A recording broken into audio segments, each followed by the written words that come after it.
They were the first to deploy jet aircraft as large tankers to fight wildfires. Today, that decision a decade ago looks absolutely prophetic as Neptune Aviation's competitors follow the same path.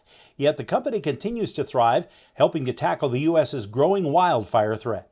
It's a number staggering to imagine. Last week, a Neptune Aviation tanker delivered the 1-millionth gallon of retardant during this explosive 2020 fire season.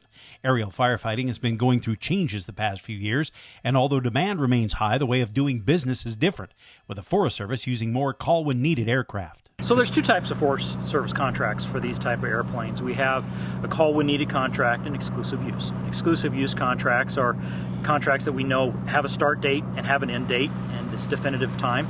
Call when needed is really when the need arises, we get called up. That's a fundamental shift from a decade ago when Neptune led the industry in deploying the jet-powered next-gen air tankers. Then it was all about firm exclusive-use contracts the company could count on. It does create some challenges for us as a company from a planning standpoint, because realistically we still need to invest in our training and maintenance for the airplanes, irrespective of what kind of fire season we're going to have. Last year was a perfect example. A very quiet fire season. We still had to produce everything necessary to go out and perform for a much shorter time period. Another challenge, Neptune has lots of competition. We were the first one to bring on the jets for firefighting. 2010 is when we did it. Now we're one of 7 vendors that have some type of turbine-powered aircraft. So we're right in the mix. And what does that mean for the future?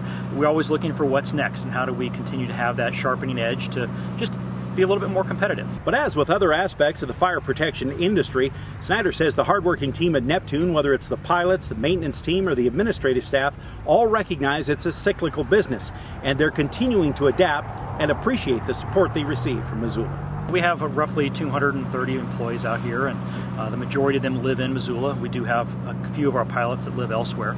But from a family standpoint, they understand the business. Some years it's normal, and some years it's very lean.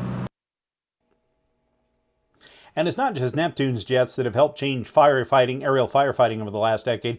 The company had to design and develop its own active response tank, which uses a completely computerized system to control the delivery of fire retardant.